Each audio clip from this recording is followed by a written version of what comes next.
నమస్తే, welcome to I dream. నేను వలి. నటుడు ప్రకాష్ రాజ్ రాముడి మీద చేసినటువంటి వ్యాఖ్యలు పెద్ద ఎత్తున దుమారం రేపుతున్నాయి. రాముడు నార్త్ నుంచి సౌత్కి వచ్చేసాడు, పండ్లు దొంగిలించాడు, డబ్బులు కట్టలేదు, లక్ష్మణుడిని నేను లక్కీ అని చెప్పేసి అన్నాడు, శూర్పణఖ ఏదో డాలర్లు ఇవ్వాలని చెప్పి అడిగింది. ఈ స్టోరీ మొత్తం చూసిన వాళ్ళందరూ కూడా పెద్ద ఎత్తున హిందువులు, హిందూ సంఘాలు వీళ్ళందరూ కూడా దుమ్మెత్తిపోస్తూ ఉన్నారు. దీని గురించి రియాక్ట్ అవ్వడానికి ప్రస్తుతం స్టూడియోలో ఉన్నారు శేఖర్ భాష. మాట్లాడదాం. భాష గారు నమస్తే. భాష గారు, ఈ కొత్త రామాయణ స్టోరీ ప్రకాష్ రాజ్ చెప్పింది ఏంటి, మీ కామెంట్ ఏంటి దీని మీద? ఆయనకి అంటే ఆ స్టోరీలో రావణాసురుడు శూర్పణఖని ఆయన చాలా గౌరవం, వాళ్ళని కాస్త హీరోలుగా, వీళ్ళేదో దొంగలు కాజేయడానికి వచ్చినట్టుగా. అంటే విలన్ని హీరో చేశాడు, హీరోని విలన్ చేశాడు. బేసికలీ ఆయన అన్ని సినిమాల్లోనూ విలన్ చేసి చేసి చేసి విలన్లనే పాపం హీరోలు ఆయన ఎప్పుడు కొడుతుంటారు కదా, హీరోలు అంటే ఆయనకి కచ్చా, అందుకని ఆయనకి విలన్లు హీరోల్లా కనబడుతుంటారు. నాట్ జస్ట్ ప్రకాష్ రాజ్ గారు, చాలామంది లెఫ్టిస్ట్ భావాలు ఉన్న వాళ్ళల్లో నేను ఈ ట్రెండ్ గమనించాను. రావణాసుడు దేవుడు అంటారు వాళ్ళు. రావణాసుడు దేవుడు, రాముడు కాదు. ఇంకా రాముడికి నానా రకాల నిందలేస్తారు రాముడి మీద. పెళ్ళని అనుమానించాడు, చెట్టు చాటు నుంచి వాలిని కొట్టాడు, తాటికి చంపేశాడు, ఇటువంటి ఇవన్నీ వేస్తుంటారు. కానీ అంటే ఏదో ఒక రకంగా ఏం చెప్పదలుచుకున్నాడు అర్థం కావట్లేదు. ఆయన చెప్పదలుచుకున్న పాయింట్ ఏంటంటే one nation one India, one theory అనేది మనం యాక్సెప్ట్ చేయొద్దు అనేది ఆయన ప్రధానమైన పాయింట్.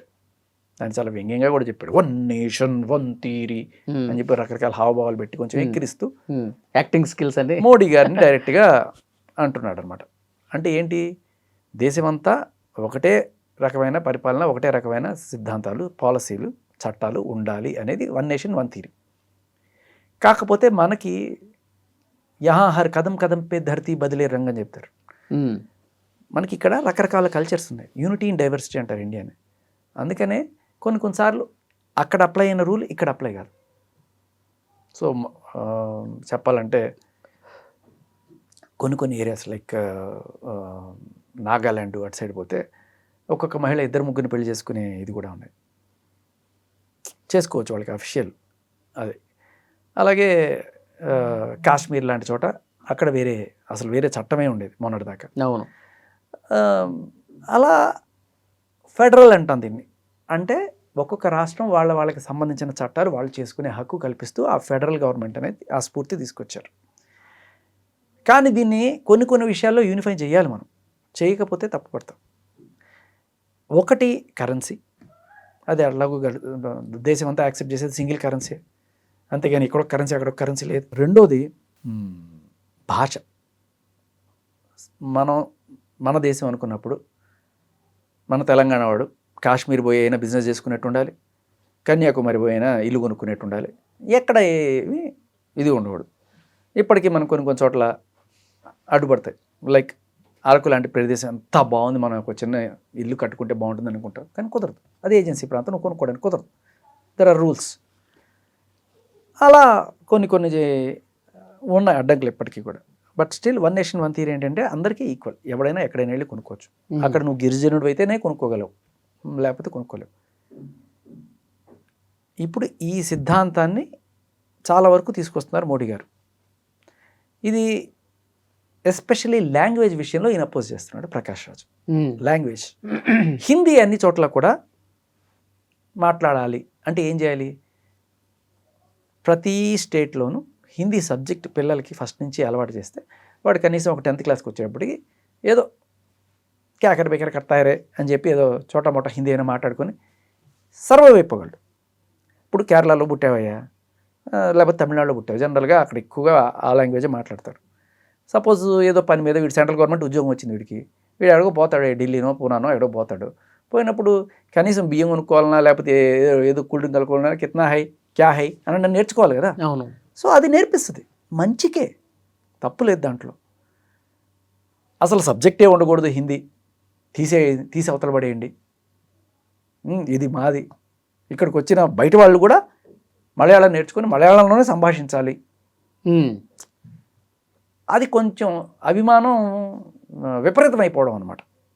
అసలు కంప్లీట్గా హిందీని బ్యాన్ చేయాలి. హిందీ అనేది ఇక్కడ కంప్లీట్ అపోజ్ చేస్తారనమాట వాళ్ళు.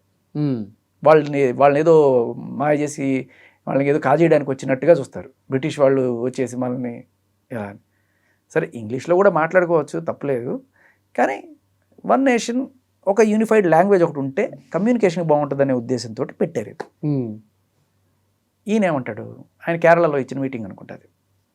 ఇక్కడ కేరళకి ఎవడొచ్చినా వాడు మలయాళం నేర్చుకొని మలయాళంలో మాట్లాడాలి, అంతేగాని వేరే లాంగ్వేజ్లో మాట్లాడకూడదు. ఏమంటారు అనగా అక్కడ ఉండే వాళ్ళందరూ కేరళ వాళ్ళగా ఏం చప్పట్లు కొడతారు. అరే ప్రతి చోట కొంత మైనారిటీ ఉంటారు, అక్కడ కొంతమంది హిందీ మాట్లాడేవాళ్ళు ఉంటారు కదా. వాళ్ళు రాక, మలయాళం రాక లేకపోతే నేర్చుకోలేక ఇబ్బందితోనూ వాళ్ళు వెళ్ళి హిందీలో మాట్లాడితే వాడు కొట్టి పట్టుకొని చంపారు కదా. సో ఈయన తీరి ఈయనకే చెప్తా మళ్ళీ, అంటే నీ హిందీ నీ దగ్గర పెట్టుకోవయ్యా, మా మీద రుద్దకు అని ఈయన చెప్తున్నప్పుడు, ఎందుకంటే అంత భారతదేశంలో ఇంత చిన్న కేరళలో నువ్వు రుద్దకు అని చెప్పినప్పుడు, మరి ఇంత చిన్న కేరళలో ఇంత పోర్షన్ ఆఫ్ హిందీ వాళ్ళు ఉన్నారనుకో, మరి వాళ్ళని ఏం చేస్తావు? సో ఈ డామినేషన్ తోటి నువ్వు వీళ్ళని తొక్కుతున్నట్టు కదా. అంత పెద్ద దేశంలో ఈయన నన్ను తొక్కుతున్నాడు అనుకుని నువ్వేమో వీళ్ళని తొక్కితే అది తప్పు కదా. సో అది సదుద్దేశంతోనే చూడాలి.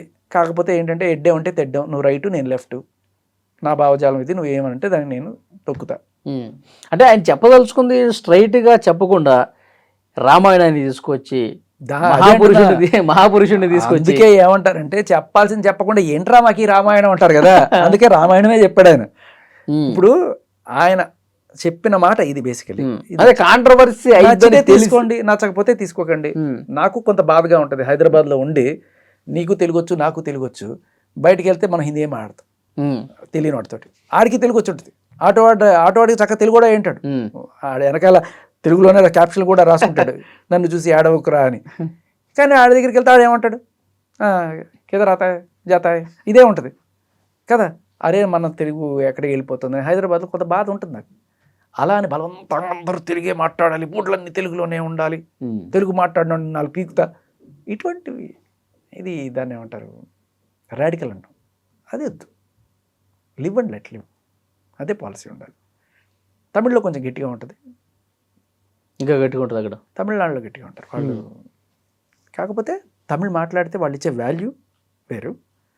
అంటే నువ్వు తమిళ్లోనే సంభాషిస్తే నీకు రాయితీ ఇస్తా అనడం బాగుంటుంది, అంతేగాని తమిళ్లో సంభాషించకపోతే రాయి తీసి కొడతా అనడం కరెక్ట్ కదా. కరెక్ట్ చెప్పారు. అది సో ఈయన ఇక్కడ అదేదో సినిమాలో డైలాగ్ ఉంటుంది, మొత్తం అర్థం దీనికి సంబంధించిన అంతా మానేసి గూట్లే అంటే ఏమిటో వీడినేరే గూట్లే అని చెప్పి, అలా ఆయన చెప్పిన స్టోరీలో సారాంశం ఏంటంటే one nation one theory work out అవ్వద్దు అని డైలాగ్ గుర్తొచ్చింది నాకు. కానీ ఏంటంటే ఇక్కడ రాముడు లక్ష్మణుడిని వలస కూలీలతో కంపేర్ చేశారు అనేది ఎక్కువ హైలైట్ అయింది. మీరు అడిగారే ఇంతకీ ఆయన ఏం చెప్పదలుచుకున్నాడు, ఆయన ఇది చెప్పాలనుకున్నాడు, బట్ మీడియా అంతా ఇది ఫోకస్ చేసింది. అంటే మీడియా ఇది ఫోకస్ చేస్తుంది కాబట్టి బీజేపీ వాళ్ళకి ఆర్ఎస్ఎస్ వాళ్ళకి మంట పుట్టించాలి కాబట్టి కావాలనే చేస్తారు, ఖచ్చితంగా కావాలనే చేస్తారు. దానికి తగ్గట్టుగా ఆయన్ని తిడతారు, ఆయన ప్రిపేర్డ్గానే ఉన్నాడు దానికి. ఫస్ట్ టైం కాదు, నెక్స్ట్ డేనే నేను ఎందుకంటాను మహాపురుషుని, ఎందుకంటాను నేను నాకు అన్ని మతాలు సమానమే, అన్ని గౌరవిస్తాను కదా అని చెప్పి మళ్ళీ అన్ని కవర్ పేజీలే తప్ప అవి అక్కడ క్లియర్ కట్గా నీకెందుకబ్బా. నేను ఇక్కడే కొంతమందిని చూస్తున్నాను, రావణాసుర దేవుడు అనేటోళ్ళు కమ్యూనిస్టుల్లో కొంతమందిని. ఏం చేస్తాం, వాళ్ళకి ఎవరో అక్కడ కూర్చొని బాగా బ్రెయిన్ వాష్ చేస్తాడు అనుకుంటా ఎవడన్నా. ఆ లెక్కన కనీసం రాముడు మన దేశస్తుడు అట్లీస్ట్, రావణాసుడు మన దేశం కూడా కదా, శ్రీలంక కూడా కదా. అలా అయినా సరే నార్త్ మేము సౌత్ అంతే. దానికి కారణం కూడా లేకపోలేదు కొన్నిసార్లు. అంటే కొన్నిట్లో నార్త్కి ఇచ్చిన ఇంపార్టెన్స్ సౌత్కి ఇవ్వరు అనే మాట వాస్తవం, అది నిజం. మనం ఎంతైనా సౌత్ బిడ్డలాగా చూస్తారు అనే కోణం కూడా కొన్ని చోట్ల ఉంది. ఇప్పుడు డీలిమిటేషన్లు ఇలాంటివి వచ్చినప్పుడు కూడా ఇక అన్ని సీట్లు ఉత్తరప్రదేశ్లోనే ఉంటాయి. అంత పాపులేషన్ ఇక్కడ కూడా ఉంది, కానీ ఇక్కడ అన్ని సీట్లు ఉండవు. దీనేంటి, ప్రధానమంత్రి నిర్ణయించే హక్కు మనకన్నా నార్త్ వాళ్ళకి ఎక్కువ ఉంది.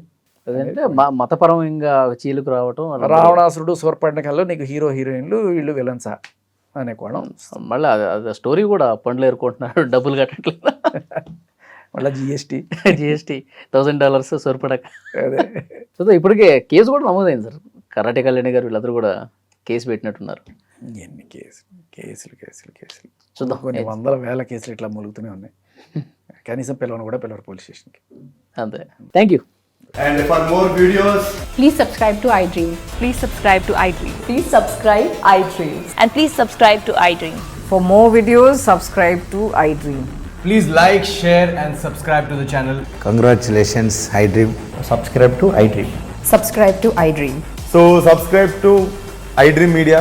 iDream ki iDream team andarki huge congratulations. Please subscribe iDream Media. Please subscribe to iDream. Subscribe iDream. Please subscribe to iDream. iDream అంటే నా కళల ఛానల్ సబ్స్క్రైబ్ చేసుకున్న నోరు తిరుగుతలేదు, మీరైతే గంట గుర్తు కొట్టండి. For more such videos, please subscribe to iDream.